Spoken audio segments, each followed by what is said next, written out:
Hello everyone, welcome to my YouTube channel. আমি basic লেভেলৰ পৰা এডভান্স লেভেললৈকে আমি ইংৰাজী শিকি গৈ আছো আৰু আশা কৰিছো আপোনালোকে এতিয়ালৈকে শিকা বিষয়বিলাক আয়ত্ত কৰিব পাৰিছে আৰু আজি আন এটা অতি গুৰুত্বপূৰ্ণ বিষয়ৰ ওপৰত আমি আলোচনা কৰিম যিবিলাক আমাৰ ইংৰাজী শিকাত যথেষ্ট সহায়ক হ'ব।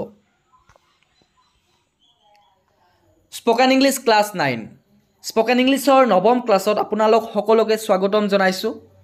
ইয়াৰ আগৰ ক্লাছত আমি টেন্সৰ বিষয়ে আলোচনা কৰিছিলোঁ আৰু নিগেটিভ সেন্টেন্সবোৰ ইংৰাজীত কেনেদৰে ক'ব লাগে সেই বিষয়ে আলোচনা কৰিছোঁ।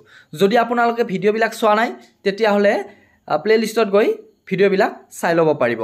যদি আগৰ ভিডিঅ'খিনি চাইছে আৰু আয়ত্ত কৰিব পাৰিছে তেতিয়াহ'লে আপোনালোকে বাক্যবিলাক নিজাকৈ সাজিব পৰা হৈছে নিশ্চয়। আৰু আজিৰ এই ভিডিঅ'টোত আমি ইণ্টাৰোগেটিভ সেন্টেন্সবিলাক ইংৰাজীত ক'ব লাগিলে কেনেকৈ ক'ম সেই বিষয়ে আলোচনা কৰিম। স্ক্ৰীনত দেখুওৱা বাক্যবোৰ লক্ষ্য কৰিব যে তাই হিন্দী ক'ব পাৰেনে, তুমি আমাৰ ঘৰলৈ আহিবানে, আমি এতিয়া যাব পাৰোঁনে, তাই আমাৰ বাবে ৰান্ধিবনে। এইবিলাক বাক্য হৈছে প্ৰশ্নবোধক বাক্য, ইণ্টাৰোগেটিভ সেন্টেন্স। আমি ইণ্টাৰোগেটিভ সেন্টেন্সবোৰ ইংৰাজীত যদি ক'ব লাগে কেনেদৰে ক'ম সেই বিষয়ে আজিৰ ভিডিঅ'টোত আলোচনা কৰিম। সো আপোনালোকে ভিডিঅ'টো শেষলৈকে চাই থাকিব। আমি দৈনন্দিন জীৱনত ব্যৱহাৰ হোৱা বাক্যবোৰ উদাহৰণ হিচাপে লৈছোঁ আৰু সেইবিলাক প্ৰেক্টিছ কৰি আপোনালোকৰ নিশ্চয়কৈ ফ্লুৱেন্সি আহিব। আচ্ছা, প্ৰথমটো বাক্য হৈছে যে তুমি জানানে। এইটো হৈছে এটা প্ৰশ্নবোধক বাক্য। এইটো আমি কেনেদৰে ইংৰাজীত ক'ম, কেনেদৰে ইংৰাজীত লিখিম। প্ৰথমতে আমি এই বাক্যটো মনৰ ভিতৰত আমি এফাৰ্মেটিভ কৰি ল'ম যে তুমি জানা। তুমি জানা, ইউ নো। ইউ নো এই বাক্যটো ইণ্টাৰোগেটিভ কৰিলে হ'ব ডু ইউ নো।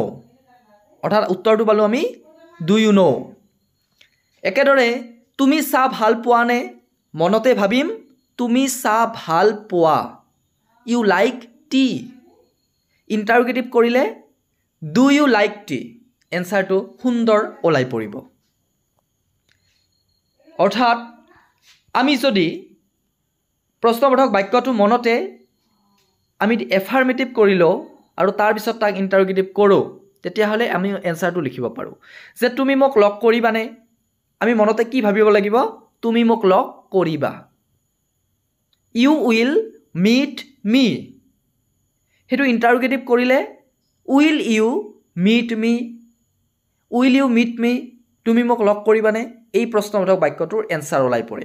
এতিয়া কথা হ'ল আপোনালোকে নিশ্চয় ইণ্টাৰোগেটিভ সেন্টেন্স কেনেকৈ সাজিব লাগে সেইটো জানে, আৰু যদি নাজানে সেইটো মোৰ আন ভিডিঅ' আছে, তাত গৈ আপোনালোকে চাব পাৰিব ইণ্টাৰোগেটিভ কেনেকৈ সাজিব লাগে। অক্সিলাৰী ভাৰ্ব থাকিলে অক্সিলাৰী ভাৰ্বখিনি বাক্যৰ আৰম্ভণিত বহাব লাগে, নাথাকিলে ডু ডাজ ডিডৰ সহায় লৈ ডু ডাজ ডিড বাক্যৰ আৰম্ভণিত বহাব লাগে। এতিয়া তলৰ যিটো বাক্য হৈছে যে তুমি মোক সহায় কৰিবানে, মনতে ভাবিব তুমি মোক সহায় কৰিবা। You will help me. Interrogative কৰিলে will you help me, will you help me. যে তুমি টিভি চাই আছিলা নেকি, মনতে ভাবিব তুমি টিভি চাই আছিলা, ইউ ৱেৰ ৱাচিং টিভি। ইণ্টাৰোগেটিভ কৰিলে ৱেৰ ইউ ৱাচিং টিভি, ৱেৰ ইউ ৱাচিং টিভি। তুমি দবা খেলানে, মনতে ভাবিব তুমি দবা খেলা, ইউ প্লে চেছ। ইণ্টাৰোগেটিভ কৰিলে do you play chess, do you play chess. যে তুমি মাছ খোৱা নে, মনতে ভাবিব তুমি মাছ খোৱা, ইউ ইট ফিছ। ইণ্টাৰোগেটিভ কৰিলে do you eat fish, do you eat fish. এতিয়া কথা হ'ল এই যিটো মনতে ভাবিব লাগিব আৰু তাক ইণ্টাৰোগেটিভ কৰিব লাগিব, সেইখিনি কৰোঁতে আপোনালোকৰ নিশ্চয় অলপ সময় লাগিব। আৰম্ভণিতে সকলোৰে ইংৰাজী শিকাৰ আৰম্ভণিতে প্ৰথম পৰ্যায়ত সকলোৰে তেনেকুৱা ধৰণৰ হয়, আৰু যেতিয়া আপোনালোকে এইখিনি কৰি কৰি এক্সপাৰ্ট হ'ব তেতিয়াহ'লে আপোনালোকৰ এই মনৰ ভিতৰত এইখিনি ভাবোঁতে কোনো সময় নালাগে, তেতিয়াতো ভাবিবই নালাগে, ডাইৰেক্ট বাক্যটোৰ ট্ৰান্সলেট আপোনালোকে কৰিব পৰা হ'ব। কিন্তু প্ৰথম অৱস্থাত তেনেদৰে কৰিব লাগিব প্ৰেক্টিছ। যে তোমাৰ টকা আছেনে, মনতে ভাবিব তোমাৰ টকা আছে, ইউ হেভ মানি। ইণ্টাৰোগেটিভ কৰিলে ডু ইউ হেভ মানি।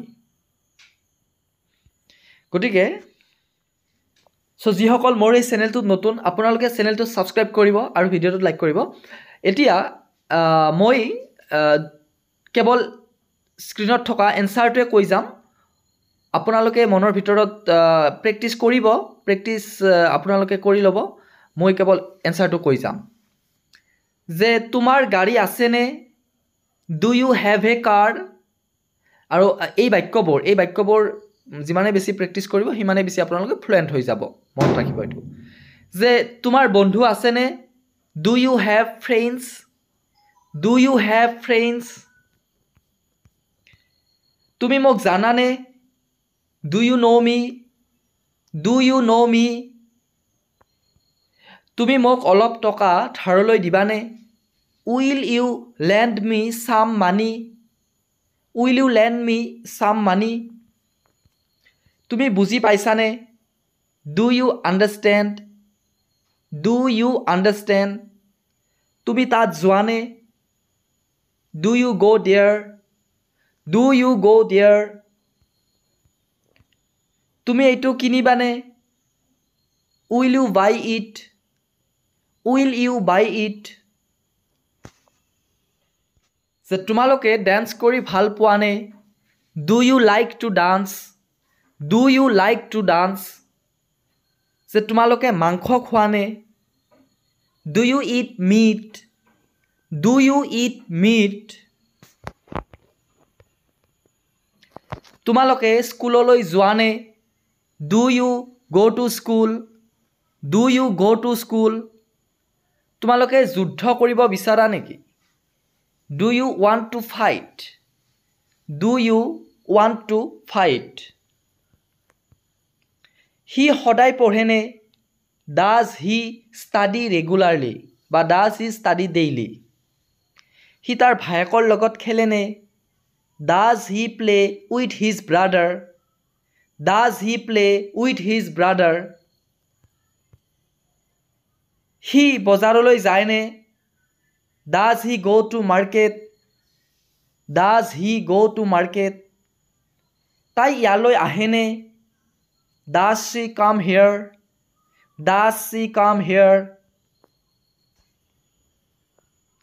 যে তাই হিন্দী ক'ব পাৰেনে এইটো আমি মনতে ভাবিব তাই হিন্দী ক'ব পাৰে চি কেন স্পীক হিন্দী ইণ্টাৰোগেটিভ কৰিলে কেন চি স্পীক হিন্দী চ' কেন চি স্পীক হিন্দী তুমি আমাৰ ঘৰলৈ আহিবানে মনতে ভাবিব তুমি আমাৰ ঘৰলৈ আহিবা you will come to our house interrogative কৰিলে will you come to our house will you come to our house এইটো মাই হৈছে আৱাৰ হ'ব আমি এতিয়া যাব পাৰোঁনে কেন উই গ' নাও কেন উই গ' নাও তাই আমাৰ বাবে ৰান্ধিবনে will she cook for us will she cook for us সি যোৱা ৰাতি পঢ়িছিল নে did he study last night did he study last night তুমি এতিয়া সুখীনে তুমি এতিয়া সুখী হয়নে are you happy now are you happy now সি মোৰ বাবে এইটো কৰিবনে will he do it for me will he do it for me যে তাই ভালদৰে দবা খেলিব পাৰেনে can she play chess well can she play chess well সি মাংস খায়নে does he eat meat does he eat meat সিহঁতে আইচক্ৰীম ভাল পায়নে do they like ice cream do they like ice cream সিহঁতে কালি পাৰ্কত গৈছিল নেকি did they go' to the park yesterday did they go' to the park য়েষ্টাৰডে যে তোমাৰ পলম হৈছে নেকি are you late are you late মানুহজনে দৌৰি আছে নেকি is the man running is the man running যে তোমালোকে এতিয়া লাইব্ৰেৰীত আছা নেকি are you in the library now are you in the library now চ' আশা কৰিছোঁ আপোনালোকে আজিৰ এই ভিডিঅ'টো বুজি পাইছে আৰু ইণ্টাৰোগেটিভ চেণ্টেন্সৰ বাক্যবোৰ কেনেদৰে ইংৰাজীত ক'ব লাগিব বা লিখিব লাগিব সেই বিষয়ে নিশ্চয় বুজি পাইছে অৰ্থাৎ প্ৰথমে আমি বাক্যটো এফাৰ্মেটিভ কৰি ল'ম তাৰপিছত তাক ইণ্টাৰোগেটিভ কৰি লিখিম এনেদৰে গতিকে চ' আপোনালোকে ভিডিঅ'টো লাইক কৰিব আৰু চেনেলটো ছাবস্ক্ৰাইব কৰিব that's it for today see you in the next video' till then take care of yourself and stay happy thank U